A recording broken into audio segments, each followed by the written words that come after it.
A very good morning to all of you. You're watching Breakfast News. My name is Aditi Nagpal Girotra. Let's get the bulletin rolling with the headlines first. Rajya Sabha to take up Citizenship Amendment Bill 2019 for passing. Bill aims at providing Indian citizenship to religious minorities persecuted in Pakistan, Bangladesh and Afghanistan. BJP, TMC issue whip to their MPs.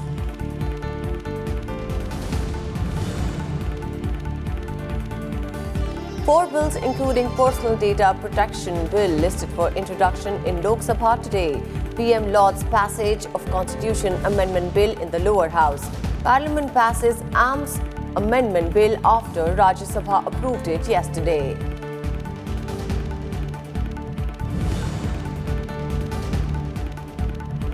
Vice President calls on Parliament to support government initiatives through constructive criticism. In an address at a parliamentary awards function, underscores need to raise number of parliamentary sittings to fulfill people's aspirations.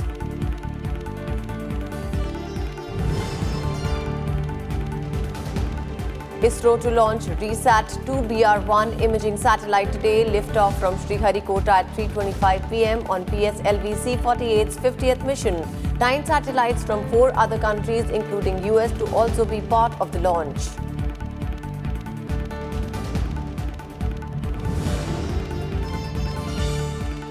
India improves its global ranking in climate action, figures among 10 performers for the first time.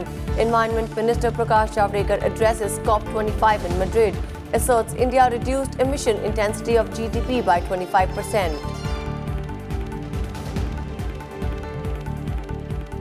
Important bill is listed in the Rajya Sabha's legislative business today. Home Minister Amit Shah will move the Citizenship Amendment Bill 2019 for consideration and passing in the upper house. The bill seeks to further amend the Citizenship Act 1955. The bill seeks to grant Indian citizenship to non-Muslim refugees from Pakistan, Bangladesh and Afghanistan if they faced religious persecution there. The bill was passed by the Lok Sabha on Monday. Under the bill, any person belonging to the Hindu, Sikh, Buddhist, Jain, Parsi or Christian faith from Afghanistan, Bangladesh or Pakistan will not be considered an illegal immigrant if the person entered into India on or before 31st December 2014. Meanwhile, BJP and TMC have issued whip to all their Rajya Sabha MPs.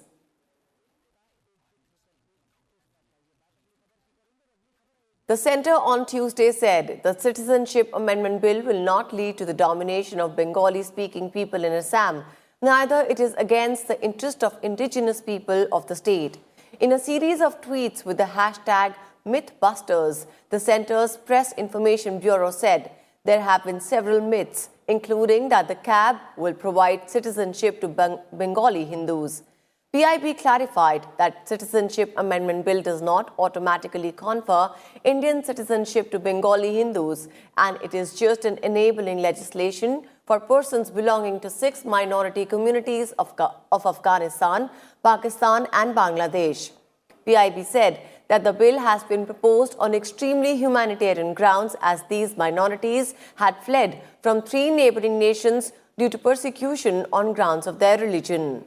In another tweet, PIB said there has been a myth that the CAB dilutes the Assam Accord, which provides for identification and deportation of illegal immigrants from the state. However, the fact is CAB does not dilute the sanctity of Assam Accord as far as a cut-off date of March 24, 1971, stipulated for detection and deportation of illegal immigrants is concerned.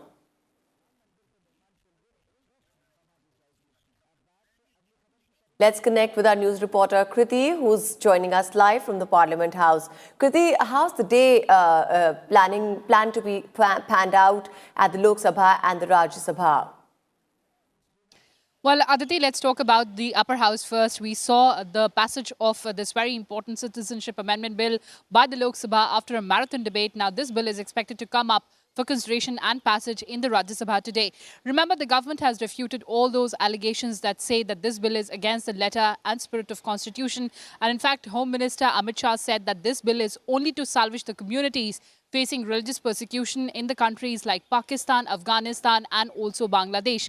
In fact, Home Minister has also said that all the concerns of northeastern states have been assuaged, and also that India is not a signatory to Charter of UN on refugee asylum, and there are several laws in the country to protect the refugees. So this is a very important bill that would come up for discussion in the Rajya Sabha today. The government is absolutely hopeful that it will secure the passage with the help of parties like AI, ADMK, also JDU and BJD. So this bill would come up in the Rajya Sabha. And talking about Lok Sabha, several important bills are lined up for introduction in the Lok Sabha today, including the Central Sanskrit Universities Bill, also the Personal Data Protection Bill, the Bill on Code and Social Security, and also for passage, there would be International Financial Centre Bill, and also discussion under Rule 193 on crop loss to the farmers. So important agenda in both houses of Parliament. Over to you, Aditi.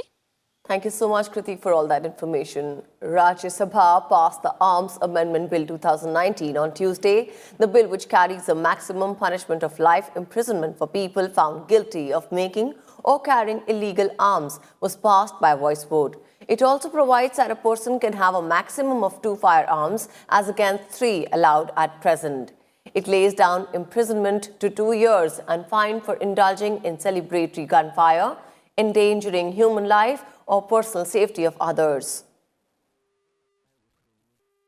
आपका ये सुविधा दिया गया, देश भर के जो जितने भी राजा महाराजा है, जो दादा परदादा से आए, उनके लिए ये घोषणा कर रहा हूं, आप लोग ये गन रख सकते हैं, मगर जो फायरिंग करने वाला गन है वो गन 2 ही रख सकते, बड़ा रखो, छोटा रखो।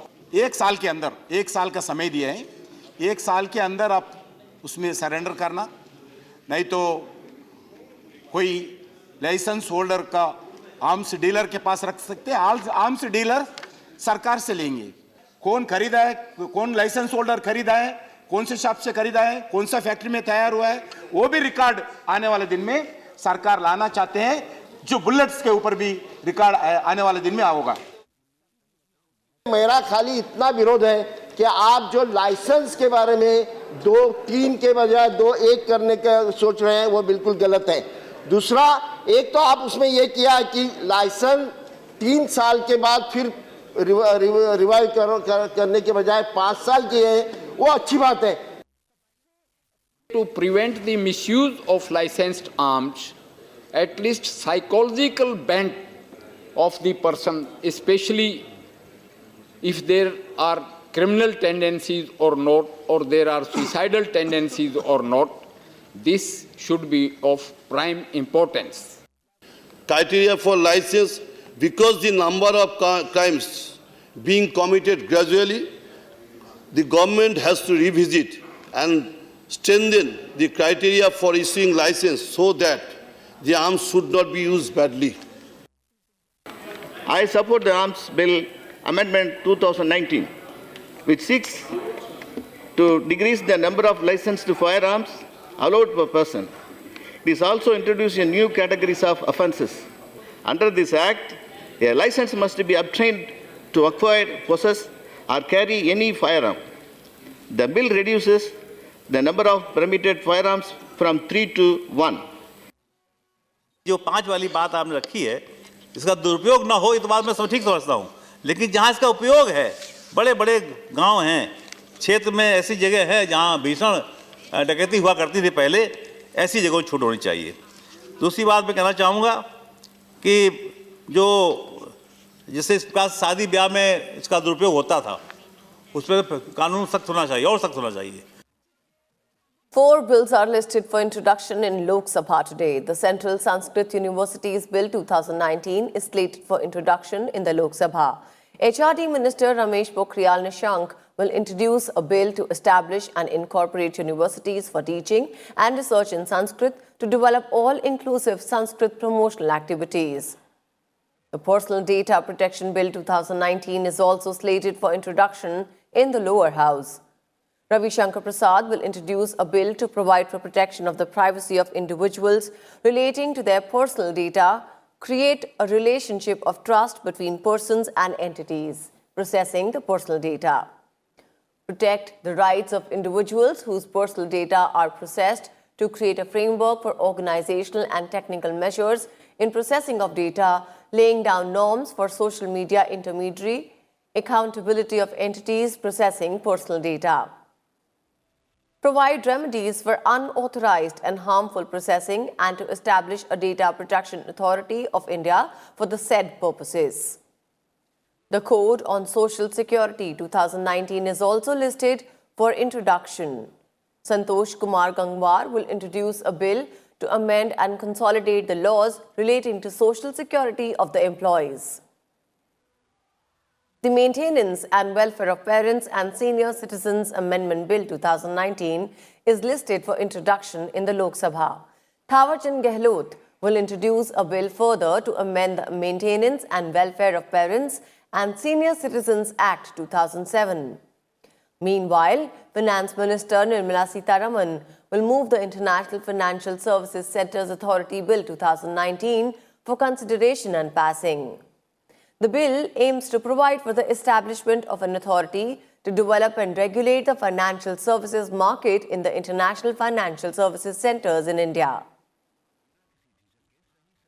Apart from this, a further discussion under the Rule 193 on crop loss due to various reasons and its impact on farmers will also be taken up. Member Suresh Kodikunil had started the discussion on 5th of December 2019.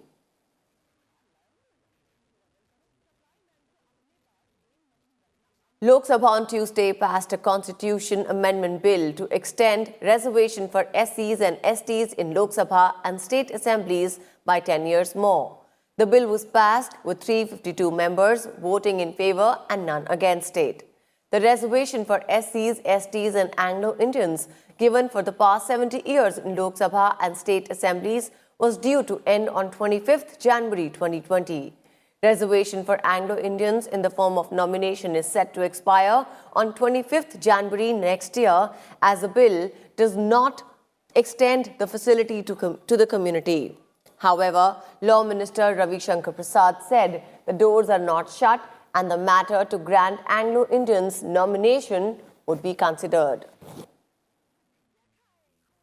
Bharat के संविधान बनाने वालों ने sir political reservation सिर्फ ST और SC को दिया था सर। इस बात को समझना बहुत जरूरी है सर। उन्होंने बाकी को शैक्षणिक रिजर्वेशन दिया, आर्टिकल 16 में दिया, आर्टिकल 15 में दिया, लेकिन 330, 331, 332, 333 में जो पॉलिटिकल रिजर्वेशन लोकसभा में और विधानसभा में, ये सिर्फ एससी और एसटी को दिया गया और ये उस राज्य में जितना उनका पॉपुलेशन है उसके अनुसार दिया गया। तो मैंने बताया सर कि लोकसभा में 84 एससी के हमारे रिजर्व सीट्स हैं और 47 एसटी की रिजर्व सीट्स हैं और यहां से किस तरह की लीडरशिप आ रही है मैंने जान के नाम लिया। अच्छा बोल रहे हैं, आगे बढ़ रहे हैं और इस रिजर्वेशन का लक्ष्य ये था कि रिजर्व कैटेगरी को सदन में, विधानसभा में, लोकसभा में आरक्षण देकर हम इस वंचित समाज में जो वर्षों से डिप्राइव्ड रहा है एक नई पॉलिटिकल लीडरशिप पैदा करें। और सर ये बहुत खुशी का एक अनुभव है कि 70 साल के बाद एक नई लीडरशिप आई है सर। मैं देखता हूं उनमें संघर्ष भी है, उनमें कमिटमेंट भी है, वो देश के बदलाव का काम भी करते हैं तो देश का अच्छा लगता है। तो इसलिए ये बड़ी सामाजिक बदलाव की सोच के कारण हमें इस आरक्षण को 10 साल के लिए और आगे बढ़ाना है और मुझे बहुत खुशी है कि सारे सदन ने उसका समर्थन किया है, इसलिए हम उन सबों का अभिनंदन करते हैं sir. Prime Minister Narendra Modi took to Twitter to express his joy after Lok Sabha on Tuesday passed a constitution amendment bill. He wrote on Twitter that his government is committed towards empowerment of India's citizens, especially the marginalized.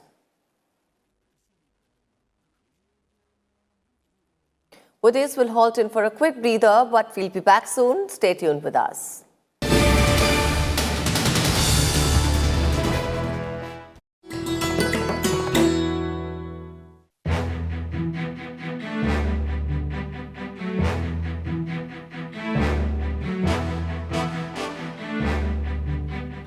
The Nehru Trophy boat race of Kerala, popularly called Vallam Kali in local parlance.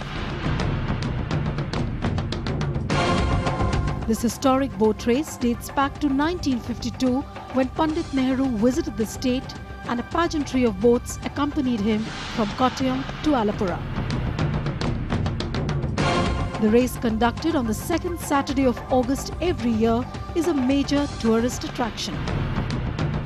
It's generally the snake boats which participate in the race, and hence the shape of the winner's trophy is also a replica of a snake boat.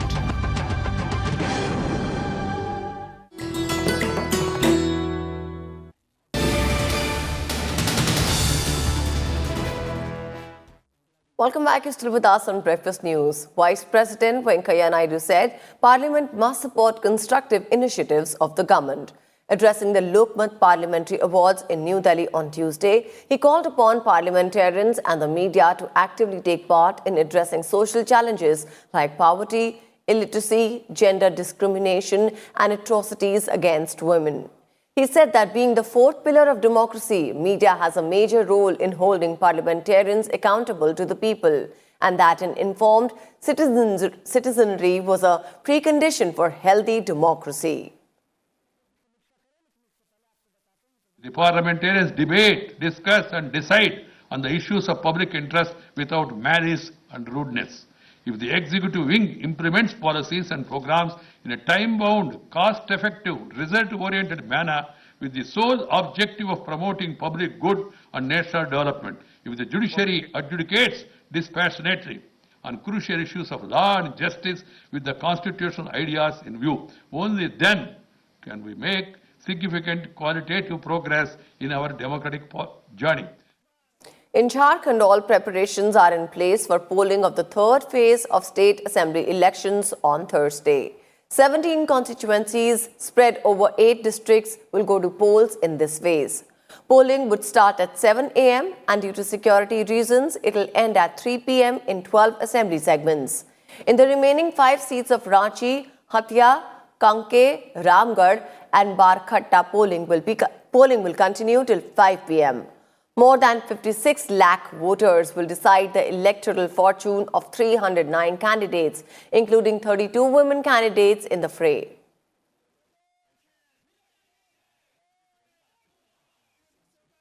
In a major thrust to infrastructure development in Karnataka, the Road Transport and Highways Ministry on Tuesday gave the nod for 22 green express highways in Karnataka worth Rs 1.5 lakh crore.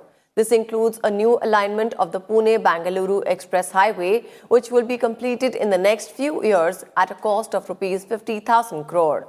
The decision came after Nitin Gadkari met Karnataka Chief Minister B.S. Yediyurappa and sanctioned projects worth more than Rs 1.5 lakh crore for the state. With the meeting with Honorable Chief Minister of Karnataka, Yediyurappa ji, we have just sanctioned the project cost more than 1,50,000 crore for Karnataka. We cleared actually the annual plan for Karnataka was 2,150 crore. We have decided to increase it up to 3,919 crore. Only I request Honorable Chief Minister that please assure me about 80% of the land should be acquired in this project. The Indian Space Research Organisation will launch another Earth imaging satellite, RISAT-2BR-1, on Tuesday. The launch is slated to take place from the Satish Dhawan Space Centre in Sriharikota at 3:25 p.m. The satellite will be carried on board the Polar Satellite Launch Vehicle or PSLV C-48 rocket into the space. The 628-kilogram RISAT-2BR-1 satellite will be placed in an orbit of 576 km above the Earth. ISRO will also launch 9 customer satellites, including 6 from the US and 1 each from Israel, Italy and Japan. This will be the 75th launch vehicle mission from the Satish Dhawan Space Centre, Sriharikota.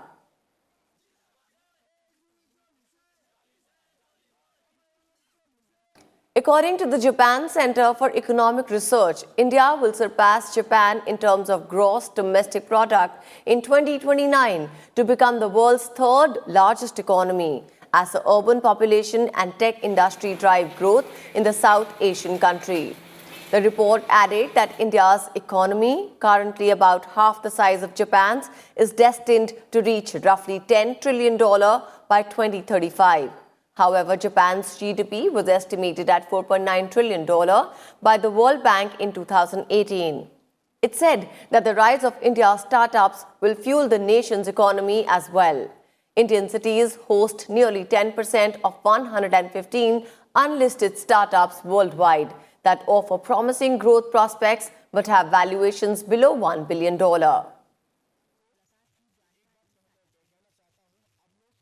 Environment Minister Prakash Javadekar has said that India has reduced the emissions intensity of GDP by 21% and is on track to achieve the goal of 35% emissions reduction as promised in Madrid.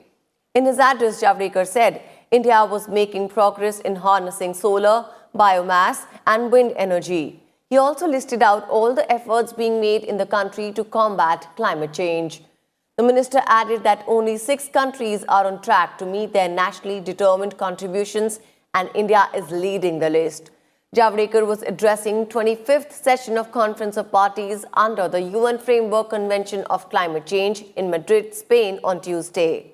The 25th Conference of Parties, which commenced on 2nd December in the Spanish capital, is likely to go on till 13th December and is being attended by over 190 countries.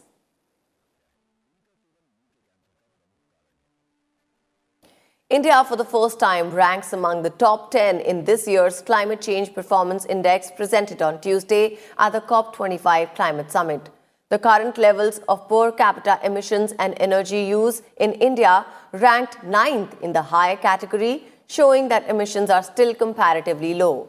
The authors of the report noted that while the country receives an overall medium rating in the renewable energy category, India's 2030 renewable energy target is rated very high for its well below 2 degrees Celsius compatibility.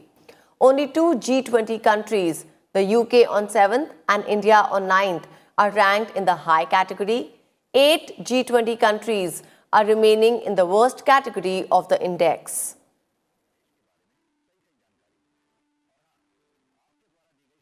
And now let's talk about environment and climate change.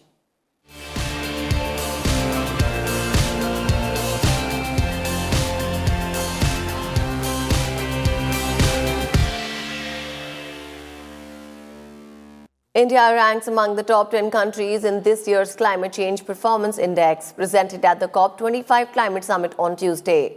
It shows Sweden leading the rankings, followed by Denmark and Morocco. India was ranked 9th rank in the index.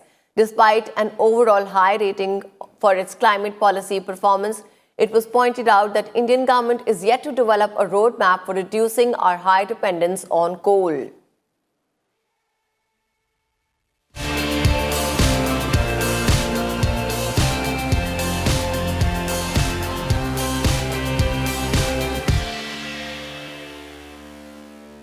On the birth anniversary of former President and Bharat Ratna awardee Pranab Mukherjee, who served as the 13th President of India from 2012 until 2017, after a long innings in politics as a congressman, Prime Minister Narendra Modi took to Twitter to wish him on the occasion.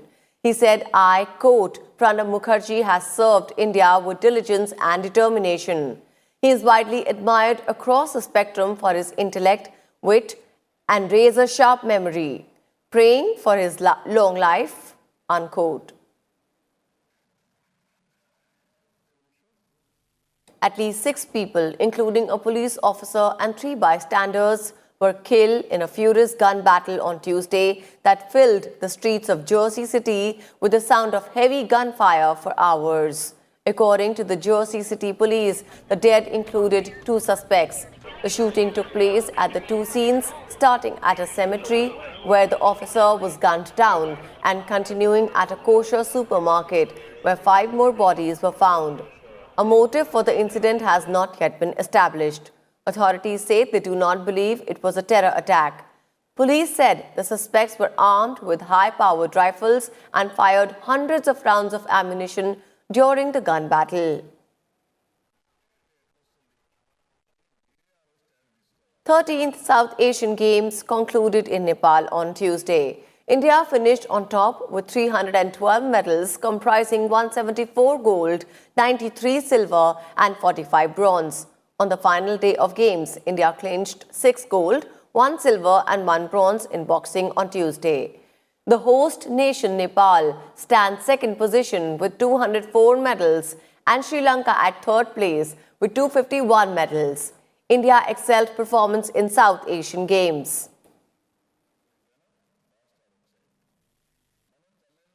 And with this, it's a wrap on this edition of Breakfast News. Thank you so much for joining us.